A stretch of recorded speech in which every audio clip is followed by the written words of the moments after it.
اور سناظرین پروگرام جواب کھپے کے ساتھ میں ہوں امتیاز میر. جس طرح آج گورنمنٹ نے اکثریت کے ساتھ بل منظور کیے ہیں, جس طرح سپریم کورٹ کے اندر ججز کی تعداد 17 سے بڑھا کر 34 کی گئی ہے, اور سروسز یعنی کہ 3 سروسز چیف سروسز کی جو مدت ملازمت ہے وہ 3 سال سے بڑھا کر 5 سال کی گئی ہے, اور پاکستان آرمی ایکٹ ہو, نیول ایکٹ ہو, ایئر فورس ترمیمی بل ہو, وہ بھی منظور ہے. اسی کے ساتھ سپریم کورٹ یعنی پریکٹس اینڈ پروسیجر ترمیمی بل بھی منظور کیا گیا ہے, اور اسلام آباد ہائی کورٹ کے اندر بھی جو ترمیمی ایکٹی بل ہے وہ بھی منظور ہوا ہے. وہاں بھی ججز کی تعداد 12 کر دی گئی ہے, اور اپوزیشن نے شور شرابہ کیا ہے. مجھے جوائن کیا ہے سینئر رہنما, سینئر سیاستدان, ایم این اے رہی چکی ہیں, ابھی بھی ایم این اے, سینئر رہنما ہے, مرکزی قیادت ہیں پاکستان پیپلز پارٹی کی, شاہدہ رحمانی صاحبہ میرے ساتھ ہیں. میں آپ کو ویلکم کرتا ہوں اپنے شو میں. بہت شکریہ. آج آپ کو پتا ہے کہ بڑا اہم دن ہے, کافی بل اکثریت کے ساتھ منظور کیے گئے ہیں, کافی شور شرابہ ہوا ہے, کیا کہیں گے اس کے اوپر؟ امتیاز بہت شکریہ. سب سے پہلی بات تو یہ کہ اپوزیشن جو اس وقت پی ٹی آئی کی شکل میں ہمارے پاس موجود ہے, کبھی سنی اتحاد تحریک ہے, کبھی وہ پی ٹی آئی ہے, پتہ نہیں کیا ہے, خیر وہ کسی بھی اچھی چیز کو کبھی مانتے نہیں. پارلیمنٹ کا کام کیا ہے؟ پارلیمنٹ کا کام ہے قانون سازی کرنا, اور آپ کو معلوم ہے کہ اس سے پہلے یہ آرڈیننس کی شکل میں پریزیڈنٹ آف پاکستان نے اسے آرڈیننس جاری کیا تھا, جس میں ججز کی تعداد کو بڑھانے کے حوالے سے تھا. آج وہ نیشنل اسمبلی کے اندر باقاعدہ قانون سازی کے پروسیس میں آیا, اور اس میں اب ججز کی تعداد کو زیادہ سے زیادہ 34 کر دیا گیا چیف جسٹس کو ملا کر. اور میں سمجھتی ہوں کہ یہ بہت ہی ایک خوش آئند عمل ہے, کیونکہ آپ دیکھیں کہ پاکستان میں جو جسٹس ہے ہی نہیں, بلکہ ہزاروں لاکھوں کیسز پینڈنگ میں پڑے ہیں. لوگ سزا پانے کے لیے ابھی انتظار کر رہے ہوتے ہیں اور انتقال کر جاتے ہیں 14 سال 20 سال جیلوں میں رہ کے, اور انہیں انصاف نہیں ملتا. تو یہ ساری چیزیں, اور یہی وجہ ہے کہ پاکستان کا جو جسٹس کا نظام ہے, عدالتی نظام ہے, دنیا کے اندر دیکھیں کہ ہم 139 انتہائی تنزلی کی طرف ہیں.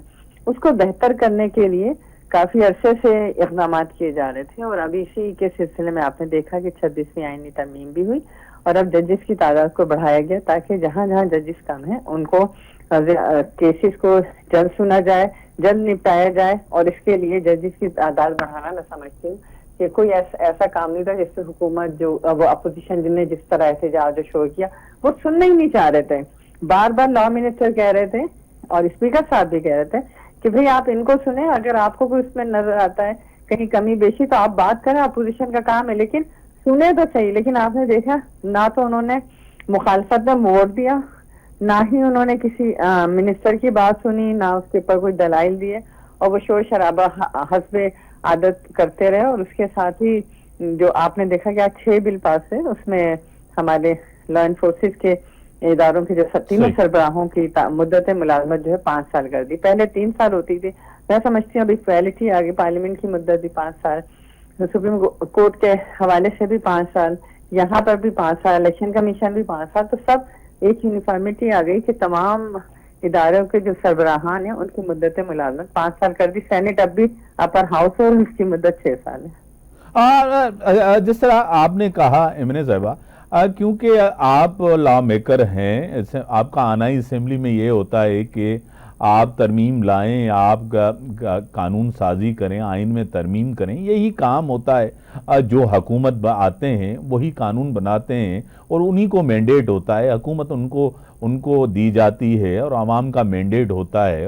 اور جس طرح کا احتجاج کیا جاتا ہے آپ کو پتا ہے وہ کر رہے ہیں, اور پچھلے کچھ دنوں سے آپ کو پتا ہے ان کو شکست آئی ہے, چاہے وکلا کا آپ کو پتا ہے بار کا الیکشن ہو, چاہے 26ویں ترمیم ہو, جس طرح ان کو شکست آئی. کیا کہیں گے؟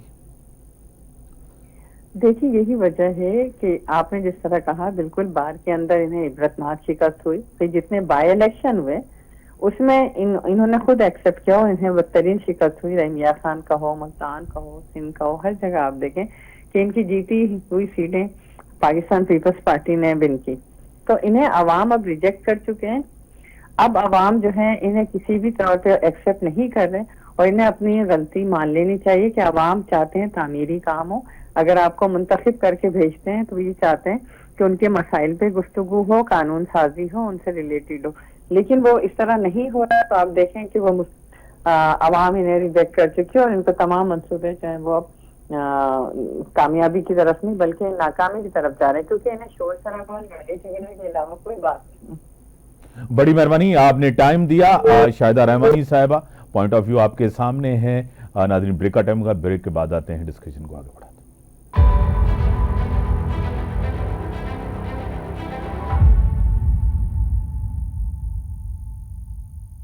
ویلکم ناظرین، مکھے جوائن کیو ہے اکیڈمک آہن، تجزیہ نگار آہن، انٹرنیشنل افیئرز جا، اگونا سفارتکار آہن، کہیں تعارف ऐं तारीफ़ जा मोहताज न आहिनि। ज़फ़रुल्लाह शेख साहब मूंसां गॾु आहिनि। शेख साहब, तव्हांखे वेलकम चऊं था पंहिंजे प्रोग्राम में। अस्सलाम वालेकुम। ज़फ़रुल्लाह शेख साहब, अहम इलेक्शन आहिनि पूरी दुनिया जे लाइ। अमेरिका जी सियासत अहम हूंदी आहे पूरी दुनिया जे लाइ। माशी तौर ते वॾो मुस्तहकम मुल्क आहे, सुपर पावर आहे। डोनाल्ड ट्रंप ऐं कामला हैरिस, नैरेटिव ॿिन्हिनि जो मुख़्तलिफ़ आहे। पॉलिसी ते ॿिन्हिनि जूं पॉलिसीज़ तक़रीबन हिकु जहिड़ियूं हूंदियूं आहिनि अमेरिका जूं। छा चवंदव इन सॼी सूरत हाल ते? कंहिंखे तव्हां फेवरेट यानी करार ॾींदव त हे लीड थो करे? हूअं त तव्हांखे ख़बर आहे कुझु पॉइंट्स त जेको आहे कामला हैरिस जेको आहे अॻिते आहे कुझु पोल्स जे अंदरि। ऐं तव्हांखे ख़बर आहे त उते बैटल ग्राउंड्स जेके स्टेट्स आहिनि, जंहिंखे स्विंग स्टेट्स बि चयो वेंदो आहे, उते ई फ़ैसिलो थींदो आहे त केरु थो खटे। छा चवंदो? ॾाढी इंट्रस्टिंग इलेक्शन आहे ऐं अमेरिकन हिस्ट्री में हे ॿियो दफ़ो आहे जंहिंमें हिकिड़ी ख़ातून बि सदारती उम्मीदवार आहे। हिलरी क्लिंटन जॾहिं हुई उन वक़्तु तव्हांखे यादि हूंदो त उनजे फेवर में बि मीडिया जा पोल्स ऐं ॿिया काफ़ी हुया, पर अल्टीमेटली उन बि हारायो। हाणे ॻाल्हि इहा आहे त हीअ फाइट बि काफ़ी नेक टू नेक आहे। जीअं तव्हां चयो त असुलु फ़ैसिलो थींदो आहे स्विंग स्टेट्स में। उन में 6-7 जेके हलनि थियूं, जंहिंजी पेंसिल्वेनिया में हुयो, जॉर्जिया आहे, नॉर्थ कैरोलाइना आहे, एरिज़ोना आहे, ॿियूं जेके विस्कॉन्सिन आहे, इहे जेके असल में माण्हू इलाही उतां अमेरिकन सां वोट कास्ट करे चुका आहिनि पहिरियों ई। हाणे हे जेके स्टेट्स आहिनि, अॼु लास्ट डे आहे उन्हनि जो। जेको जिते किथे जलसा कनि था पिया, उहे हैरिस बि करे थी ऐं हो बि करे थो पियो। त हक़ीक़त में ॿई कैंडिडेट वीक आहिनि। हक़ीक़त में जेकॾहिं अमेरिकन हिस्ट्री में तव्हां ॾिसो त उहो मयार जेको आहे सदारती उम्मीदवार जो किरियो पियो आहे। तव्हां जॾहिं पहिरियों वॉशिंगटन जेकॾहिं अमेरिकन हिस्ट्री जो आहे तव्हां स्टूडेंट आयो हो त हुन में जॉर्ज वॉशिंगटन जो पहिरियों सदर हो। हुन खां पोइ सुठा सदर जेके बाद में आया, थॉमस जेफरसन हुयो, एंड्रू जैक्सन हुयो, थियोडर रूज़वेल्ट हुयो, इब्राहिम लिंकन हुयो, हैरी ट्रूमैन हुयो, हे केतिरो ई मां ॿुधायां, ऐं कैनेडी हुयो। तो चवण जो मक़सदु आहे त ही उन्हनि जे लेवल जा कैंडिडेट्स न आहिनि। नंबर 1 माण्हू जेके आहिनि कुझु 5% इहा मुंहिंजी आहे ख़्यालु पोल्स ईअं था चवनि त माण्हू चवंदा असां कंहिंखे बि वोट न ॾींदासीं। हालांकि इहो तमामु घटि थींदो आहे अमेरिकन हिस्ट्री में। हाणे इहा माई जेकी आहे ऑलरेडी वाइस प्रेसिडेंट हुई, बेसिकली इंडियन ऑरिजिन जी आहे। ऐं वॾी ॻाल्हि आहे जो उते हालांकि जेको आहे ट्रू सिटीज़न हुजे, हुनजो कानून वग़ैरह आहे, उहो हुन सां हुन में उहो यानी मतिलबु एलिजिबल आहे। पर मक़सदु इहो आहे त बेसिकली जेको आहे उहो चवंदा आहिनि न असल जेकी असुलु प्योर अमेरिकन न आहे। पर हाणे हुनखे उते इजाज़त आहे, हुनखे इजाज़त आहे, पोल्स लड़ी सघे थी। नंबर 1 इहा आहे। ॿियो औरतुनि जी थोरी सिंपथी वोट हुनखे आहे, जेको नज़र अचे पियो त 55% खनि औरतूं हुन लाइ वोट वेंदो, 45% ट्रंप ॾे वेंदो। ॿियो ट्रंप जेको आहे उनजो रिकॉर्ड ख़राबु आहे ॾाढो। 10-11 केस हुनजे मथां आहिनि, चार्जिस हुनजे मथां तमामु आहिनि, घणियूं करप्शन जूं आहिनि। कैपिटल हिल ते जेको हुन अटैक करायो उहो आहे, सेक्सुअल हैरेसमेंट जूं चार्जिस आहिनि। उहो हिकिड़ो सुठो कैंडिडेट न आहे। हाणे चवण जो मक़सदु इहो आहे त पर वरी बि अमेरिकन जेके आहिनि वोट ॾियनि था पिया, उन्हनि जा वेस्टेड इंट्रस्ट आहिनि। हाणे हुन में 2-3 जेके ग्रुप्स आहिनि वोटर्स जा, ॼण मुस्लमान वोटर आहिनि, डिवाइडेड आहिनि काफ़ी। रज़ा जे वार खां पोइ सोचनि था पिया। ट्रंप रुगो ईअं चयो त मां वॉर खे ख़तमु कराईंदुसि, पर हरू को न आहे। पर हिकिड़ी ॻाल्हि मां ॾिठी आहे त फॉरेन पॉलिसी जो मां पाण माण्हू आहियां, हक़ीक़त में फॉरेन पॉलिसी अमेरिका जी चेंज न थींदी आहे। कैंडिडेट्स में थोरी घणी हल्की फुल्की ज़रूरु थींदी आहे, पर मुल्कनि जूं फॉरेन पॉलिसीज़ माण्हुनि जे एतिरा सां चेंज न थींदियूं आहिनि। असांजे मुल्क में फ़र्क़ु पवंदो आहे, पर अमेरिका जहिड़े मुल्क में फॉरेन पॉलिसी जा जेके असली उसूल आहिनि उहे घटि चेंज थींदा आहिनि। उनजो थोरा पर्सनैलिटी जेको आहे उनजो असरु ज़रूरु पवंदो आहे, पर ट्रम्प लाइ जेको सुठो जेको आहे इमेज माण्हुनि लाइ कोन्हे, पर माण्हू वोट ॾींदा। ॿियो यहूदियुनि जो वोट आहे, यहूदी बि हाणे अधु ते पहुता आहिनि, ॿ मिंट मूंखे ॾिजो मां ॿुधाए वेंदुसि। उहे बि यहूदी जेके आहिनि उनजा पंहिंजा वेस्टेड इंट्रस्ट आहिनि, बिज़नेस आहिनि, ॿिया आहिनि, उहे उन्हनि खे वोट कंदा आहिनि, फंडिंग बि कंदा आहिनि, ॿिन्ही साइड से उहो फंडिंग बि कनि था वेठा। माई जेकी आहे उहा बि लॻी पई आहे जाते काथे, उनजो खणी कैरेक्टर सुठो आहे, पर हक़ीक़त में छा आहे त उन ते बि काफ़ी उनजो माइनस पॉइंट्स आहिनि। चवण जो मक़सदु आहे फाइट नेक टू नेक आहे, ऐं मां नथो सम्झां त जेको फ़र्क़ु पवंदो तमामु वॾो फ़र्क़ु पवंदो, को 3 या 4% जेको आहे उनजो फ़र्क़ु काथे आहे। हाणे बि तव्हां स्टेट्स में तव्हां ॾिसंदो किथे माई मथे आहे 3-4 पॉइंट्स, किथे ट्रम्प मथे आहे 3-4 पॉइंट्स। त हीअ जेके 6-7 स्टेट्स आहिनि जेके आहिनि, इन्हनि स्टेट्स जो थोरो फ़र्क़ु ज़रूरु पवंदो।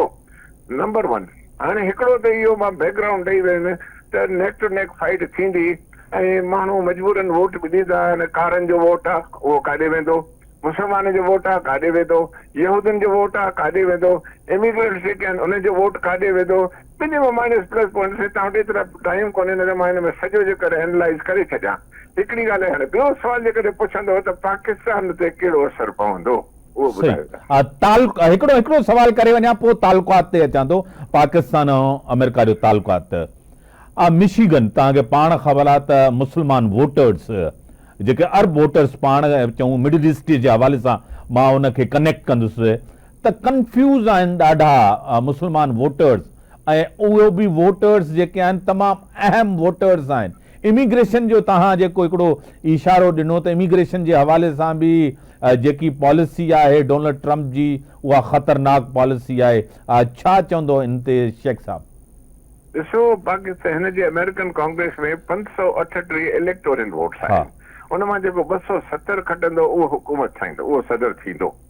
नंबर 1। नंबर 2, अमेरिका में हिकिड़ी वॾी स्ट्रेंज ॻाल्हि आहे त तव्हां वोट किथां बि तमामु तव्हां घणा खणंदो कंहिं बि स्टेट में, पर जेकॾहिं इलेक्टोरल वोट उनजा घटि आहिनि त उहे लिखवा, total votes number of votes न लिखंदा। तव्हांखे यादि आहे उन जंहिंमहिल पोइ इलेक्शन थी हुयूं त उन्हनि में हिकु प्रेसिडेंट जा वोट्स घणा हुया पर इलेक्टोरल वोट से हाराए वियो। चवण जो मक़सदु आहे त मिशिगन जेको आहे, मिशिगन डिवाइडेड आहे, माण्हू कंफ्यूज़ आहिनि। बिल्कुलु तव्हां सही चयो, मां बि इहे कमेंट्स ॿुधा CNN ते त मिशिगन वारा अञा फ़ैसिलो नथा करे सघनि त छा कंदा, पर अल्टीमेटली हिकिड़ी पॉइंट जेकी आहे उहा डोनाल्ड ट्रम्प सुठी खेॾे थो त मां यूक्रेन में वॉर ख़तमु करण जी कोशिशि कंदुसि ऐं गज़ा जी वॉर ख़तमु कंदुसि, जंहिं ते कमाला को बि तबसरो न कयो आहे। इन करे बाइडन जो ऐं कमाला जो ग्राफ, डेमोक्रेट्स जो ग्राफ हेठि आयो आहे इन गज़ा वॉर जे करे। शेख साहब, पाकिस्तान ते असर कुझु पवंदो या हिकु ई पॉलिसी रहंदी? छा जे करे त इहो बि चयो थो वञे त डोनाल्ड ट्रम्प एंटाई एस्टेब्लिशमेंट आहे, उते एंटाई वॉर आहे, उहो हर शइ खे बिज़नेस जी नज़र सां ॾिसंदो आहे, छा चवंदो? डोनाल्ड ट्रम्प जो जेको आहे वीज़ा विद पाकिस्तान जेको आहे, ॾिसो पाकिस्तान जा असां इलाही रहिया आहियूं। 54 में सेंटो, 54 में सीएटो, वरी सेंटो, आईएनआर जॾहिं 58 में अयूब खान आयो, ज़बरदस्त तालुकात आहे असांजा। हलंदे असांजी जेकी फॉरेन पॉलिसी जी टिल्ट रही आहे ऐं असांजी कनेक्टिविटी जेकी रही आहे ऐं मैरिज जेकी असांजी शादी कन्वीनियंस वारी रही आहे उहो अमेरिकन जे तरफ़ रही आहे। उन खां पोइ असांजी मिटी माइटी चाइना सां वधी हुई तमामु घणी, जेको जनरली जेको आहे अमेरिकन्स खे घणो नथी वणे ॻाल्हि उहा, छो जो चाइनीज़ तमामु अॻिते वधी विया आहिनि। ख़ासि करके हाणे हिन स्टेज ते जॾहिं इहो अची विया ट्रेड जे करे, ट्रेड जी जेकी कोल्ड वॉर शुरू थी वई त उन ट्रेड जे कोल्ड वॉर में चाइनीज़ ऐं अमेरिकन्स वरी हाणे पाण में they are at daggers drawn. चवण जो मक़सदु इहो आहे त हाणे छा आहे त पाकिस्तान में 3 शयूं आहिनि। ट्रम्प जेकॾहिं आयो त असांखे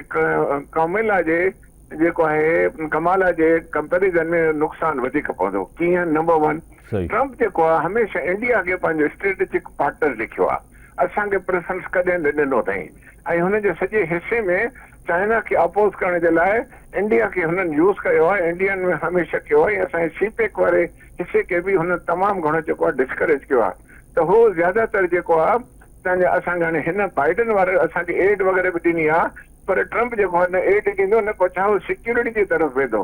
नंबर 2 जेको आहे चाइनीज़ वारो जेको आहे हले थो सिलसिलो, उन में कॾहिं बि ट्रंप न चाहींदो त असां चाइना जे क़रीब रहूं ऐं सीपेक वारो हिसो बि जेको आहे कामयाबु वञे, उहे कॾहिं न चाहींदा। असांखे नुक़सानु थींदो ॾाढो, जे करे ट्रंप वग़ैरह जेको आयो त इहो। ॿियो न्यूक्लियर ते जेको आहे, असांखे हमेशह ट्रंप जेको आहे उनजी एडमिनिस्ट्रेशन आयो त असांखे हमेशह प्रेशर में रखंदो जेके बि वॉर्स थियूं आहिनि। इन करे कमाल कम अज़ कम एतिरो आहे इन जे ॾिठो वञे त असांखे कंपेरेटिवली डेमोक्रेट्स जेको आहे थोरो फेवर कयो आहे। छो जो अॼु प्रेसिडेंट रहिया आहिनि, इलाही रहिया आहिनि, रिपब्लिकन्स बि रहिया आहिनि, डेमोक्रेट्स बि रहिया आहिनि, त कंपेरेटिवली पाकिस्तान जो डेमोक्रेट सां दोस्ती ज्यादा रही आहे। काश तव्हां वटि टाइम हुजे हा त हिकु हिकु प्रेसिडेंट जो मां तव्हांखे तालुकात ॿुधाए सघां, पर मुंहिंजे ख़्याल में ट्रंप जेकॾहिं आयो, जेको मूंखे लॻे थो त ईंदो, शायदि ईंदो हुनजे तमामु घटि मार्जिन सां, पर उन में असांखे नुक़सानु थींदो। जेकॾहिं तव्हां चओ था त चाइना जे हवाले सां असांखे नुक़सानु थींदो, जीअं त हुनजो टिल्ट चऊं त अमेरिकन जो टिल्ट रहियो आहे इंडिया जे हवाले सां, त इहा ॻाल्हि बि त आहे न सर, जेकॾहिं रशिया जी तरफ़ बि त डोनाल्ड ट्रंप जो तमामु वॾो टिल्ट आहे, और रशिया ऐं चाइना और नॉर्थ कोरिया और ईरान इहो बि हिकिड़ो नैक्सिस आहे, पोइ इन नैक्सिस जो छा थींदो? रशिया अलॻि थी वेंदो चाइना खां? ॾिसो, जेको मां हितां हाणे शुरू थोरो नेटो खां वठी कंदुसि। 90s में नेटो फ़ैसिलो कयो हो त असां ईस्ट यूरोपियन कंट्रीज़ खे पाण खे एड न कंदासीं। नेटो जी कंज़म्पशन ख़तम थी वई जॾहिं कोल्ड वॉर ख़तम थी वई, पोइ उन खां पोइ वॉर्सा पैक्ट हुयो या नेटो हुयो, उनखे ख़तम थियणु खपे हा, पर वेस्टर्न पावर्स जेको आहे उहे अमेरिकन्स जेको आहे नेटो खे ख़तम न थियो, ऐं रशियन्स खे एश्योरेंसिस ॾिनी हुई त असां ईस्ट यूरोप जा कंट्री जी, हाणे पोलैंड आहे, रोमेनिया ऐं ॿिया जेके, असां उन्हनि खे नेटो जो हिसो न बणाईंदासीं। त उन तां उहो फिरी वियो अमेरिकन्स जेको, इहा वर्बल अंडरस्टैंडिंग, कल रिटन एग्रीमेंट न हुई। पोइ जॾहिं यूक्रेन जी ॻाल्हि शुरू थी त नेटो खे यूक्रेन खे नेटो में आणींदासीं, उते इहा जंग यूक्रेन वारी शुरू थी वई। त चवण जो मक़सदु आहे त तव्हां जेकी ॻाल्हि कयो था, मां नथो सम्झां त जेकॾहिं कोल्ड वॉर ख़तम बि थी चुकी आहे, अमेरिकन्स कॾहिं न चाहींदा त रशिया उन लेवल ते उथी अचनि। उहो अमेरिकन्स एॾा बेवकूफ़ न आहिनि जो एॾा बिलियन्स ऑफ डॉलर्स यूक्रेन खे ॾियनि था पिया ऐं मॉस्को ते प्रेशर रखनि था पिया। त मुंहिंजो ख़्यालु आहे त जेको आहे पंहिंजो ईरान, चाइना ऐं रशिया ऑलमोस्ट हाणे पाण में जेके थोरो मुखालफ़त हुया उहे हाणे ऑलमोस्ट हिकु पेज ते आहिनि, ऐं अमेरिका कॾहिं न चाहींदो त चाइना ऐं रशिया सां वेझो अची उन्हनि सां को डिप्लोमेटिकली को रिप्रोच मां थिए या उन्हनि सां फ़ाइदो थिए, उहो न कंदो कॾहिं न। हिन ॿिन्ही मुल्कनि खे ख़बर बि आहे, जहां तक ईरान आहे, ईरान खे बि ख़बर आहे। छो जो हिकिड़ी ॻाल्हि मां ॿुधायां तव्हांखे त जेकॾहिं नेतन्याहू पंहिंजी जाइ ते आहे, जेकॾहिं यहूद इसराइल खे काई बि हुकूमत ॿिन्ही मां ईंदी उहा सपोर्ट कंदी, पर हा थी सघे थो त ॻाल्हियूं ॿाल्हियूं थियनि, ॼण विच में बि इलाही एकॉर्ड्स थींदा रहिया, ऑस्लो एकॉर्ड, फला फला फला जेको आहे उहो शहरी हिस्ट्री 1967 खां वठी तव्हां वठंदो। अमेरिकन्स कॾहिं बि इसराइल जो जी सपोर्ट न छॾींदा, हो चाहींदा त इसराइली भली हिते हुजनि। सो मुंहिंजो ख़्यालु आहे त जहां तक रशिया ऐं चाइना आहिनि उहे सुञाणनि हिन खे अमेरिकन्स खे, कॾहिं बि हिन जी पाण में हिकु जाइ ते कॾहिं न कंदा, इहे राइवल्स रहंदा ई रहंदा। पाकिस्तान जहिड़ो मुल्क जेको आहे, ॿिया मुल्क जेके गल्फ स्टेट्स जेके आहिनि, उहे विच वारा जेके आहिनि उहे पिया हेॾे होॾे मारजंदा, कॾहिं लत लॻंदनि, कॾहिं बांह जी ठोशो लॻंदो। त चवण जो मक़सदु इहो आहे त इहा पाकिस्तान ते हमेशह असां न्यूक्लियर कंट्री आहियूं ऐं इन मां हिंदुस्तान ॾाढो फ़ाइदो वरितो आहे।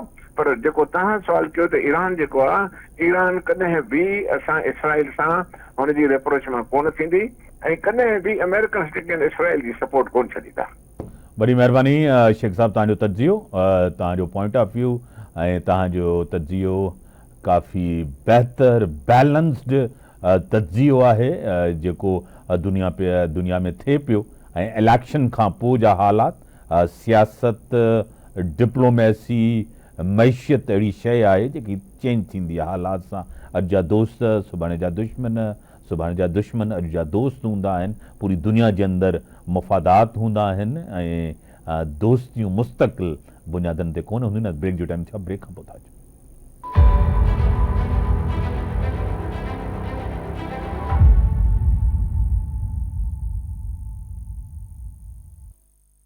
वेलकम नाज़रीन, मुझे ज्वाइन किया है तज्जिया निगार हैं, अकेडमिक हैं, कॉलमनिस्ट हैं, मारूफ पाकिस्तान के इस रीजन के साबका सफ़ीर रह चुके हैं मोहतरम जनाब जियार बलोच साहब मेरे साथ हैं। जियार साहब, मैं आपको वेलकम करता हूं अपने शो में।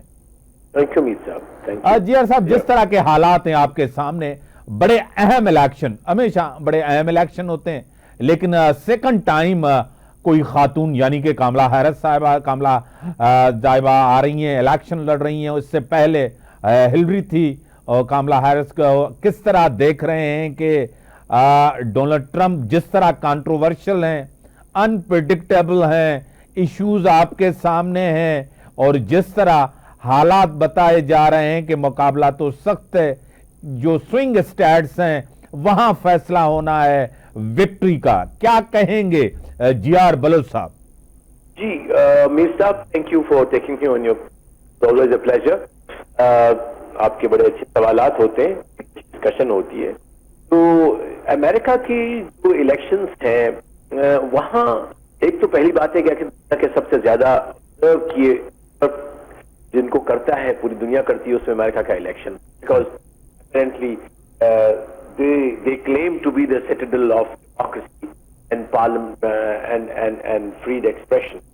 लेकिन unfortunately over the years उनका जो इलेक्शनिंग प्रोसेस है वो बहुत डिस्टार्ट हो चुका है।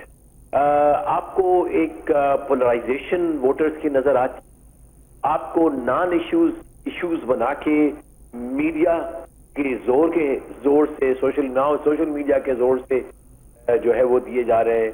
फेक न्यूज है वो बड़ा रोल अदा कर रही है, पहले किया है 20 में भी, 16 में भी और अभी भी। फिर सबसे वर्स्ट ये है कि बाहर के मुल्कों के इंटरफेरेंस देखा गया है कि वहां दे वर एबल टू इन्फ्लुएंस, और फिर ये कि it is now becoming very personal कि कमाला हैरिस वर्सेस ट्रंप, और it could have been Biden versus Trump, but उसने मैदान छोड़ दिया। तो मुझे सच्ची बात है, I am disappointed as a observer, as a political analyst कि ये क्या तमाशा बना हुआ है। इस तरह से ये जो है वो इसको अमेरिकन किस तरह से अपने मुल्क को as a role model for democracy, और फिर जो अब खतरनाक ये कि अगर इस तरह से नजर आ रहा है जो भी इसमें से जीतेगा जो कंटेस्टेंट है वो बड़े मार्जिन पे होगा, बड़े थिन मार्जिन पे होगा। तो क्या इसका ये पॉसिबिलिटी जरूर है मुझे जो नजर आ रही है कि जिस तरह ट्रंप है कि वो अगर बड़े स्लाइट मार्जिन पे हारता है तो he may not accept the result. तो क्या फिर दोबारा 2020 वाली बात हो जाएगी, फिर दोबारा चढ़ाई होगी White House? I mean there would be crisis among the voters. कह रहे हैं वो अगर मुझे कुछ हो गया या मैं हार गया तो it will be a big fraud. तो एक लिहाज से पूरे प्रोसेस को उसने क्वेश्चन में कर दिया, because he is a very unconventional एक कैंडिडेट है ट्रंप जो है, जो कभी इलेक्शन में सिर्फ एक बार प्रेसिडेंट बना बाय फ्लूक ऑफ लक, उसके बाद उसने रिपब्लिकन का पूरा नैरेटिव अपने हाथ में लिया, गोरे जो है अमेरिकन को अपने साथ मिला लिया, वर्किंग क्लास को अपने साथ मिला लिया, और बड़ी पोलराइजिंग पॉलिटिक्स की है उसने। तो उसके बरअक्स बाइडेन और फिर उसके बाद जो उसका शेडो है वो फिर इतने जोरदार नैरेटिव नहीं पेश कर सकते। तो पॉसिबिलिटी दोनों तरफ नजर आती। जियार बलोच साहब, कामला हैरिस या Donald Trump, what would be policy towards Pakistan, Middle East and Ukraine and Russia? Mir साहब देखिए, as far as foreign policy is concern, देखिए मैं आपको पहले कई दफा बता चुका हूं कि ये जितनी भी कंट्रीज हैं इंक्लूडिंग हम पाकिस्तान, फॉरेन पॉलिसी ऑब्जेक्टिव्स बड़े परमानेंट होते। उसके पीछे दुनिया जो उस मुल्क सिचुएशंस होती हैं, एस्टेब्लिशमेंट होती है, डीप स्टेट होती है, थिंक टैंक्स होते हैं, वो खड़े होते हैं। तो एक इलेक्शन हारने या जीतने से आपके पॉलिसी ऑब्जेक्टिव नहीं चेंज हो जाते। हाँ, ये जरूर स्टाइल चेंज होता है। फॉर एग्जांपल जो मेजर पॉलिसी ऑब्जेक्टिव नजर आते हैं अमेरिका के, वो उसको कोई भी जैसे इंतखाब जीत जाए नहीं तब्दील कर सकता। अमेरिका की एक पॉलिसी है कि वो एक डोमिनेंट ग्लोबल पावर है। कोई भी ये इस चीज को, ऑल्दो ٹرمپ نے کہا کہ میں نہیں جنگوں میں چھوڑوں گا، نیٹو کو بھی چھوڑوں گا، پھر وہ سروائیو نہیں کر سکا. لہٰذا میں نہیں سمجھتا کہ اتنی بڑی تبدیلی فارن پالیسی میں جس آئے گی کہ آپ کو یوکرین میں فوراً امن نظر آئے گا، یا غزہ کا جو ابھی خون ریزی ہو رہی ہے فلسطین آئے گی. نو، پاسبل نہیں ہے. جہاں تک پاکستان کا تعلق ہے تو ہم تو نہ 3 میں نہ 13 میں کہ ان کی پرائرٹیز مختلف ہیں. امریکہ نے اپنا فوکس جو ہے وہ انڈین اوشن میں اگر کیا ہے تو وہ انڈیا کی طرف کیا، چاہے ٹرمپ آ جائے یا بائیڈن تھا. ٹرمپ نے تو بہرحال اس کی اپنی ایک کیمسٹری ہے مودی کے ساتھ. مودی نے تو بلکہ ہار گیا تھا الیکشن 20 میں، اس کی تاکہ الیکشن ریلیز میں نعرہ لگایا تھا کہ اگلی باری پھر ٹرمپ اور اس طرح کے الفاظ کہے تھے کچھ. تو میں نہیں سمجھتا کہ پاکستان کے حوالے سے کوئی تبدیلی آئے گی کمالا ہیرس کے آنے سے یا نہ آنے سے، یا ٹرمپ کے آنے سے یا نہ آنے سے. ان کی جو پرائرٹی ہے نیشنل، کہیں پہ ہم فٹ ہوتے ہیں یا نہیں ہوتے، وہ تبدیل نہیں ہوتی. اور پھر فارن پالیسی تبدیلی کے لیے اور بہت ساری ہوتی ہیں، انٹرسٹ ہوتے ہیں. I do not see international politics کوئی بہت بڑا ڈائریکشن چینج ہو.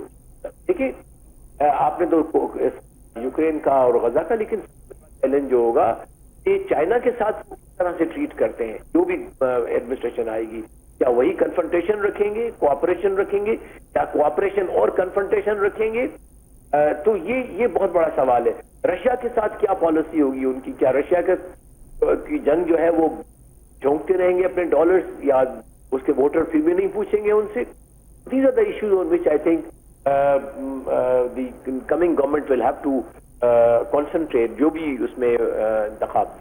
جی بڑی مہربانی جی آر بلوچ صاحب، آپ کا پوائنٹ آف ویو. آپ نے جو کہا کہ ایک الیکشن اور اس کے جیتنے اور ہارنے سے کوئی آبجیکٹیوز، کوئی پالیسی، کوئی تبدیل نہیں ہوگی. ہم کہاں فٹ ہوتے ہیں یہ تو وقت ہی بتائے گا. ناظرین، اللہ حافظ.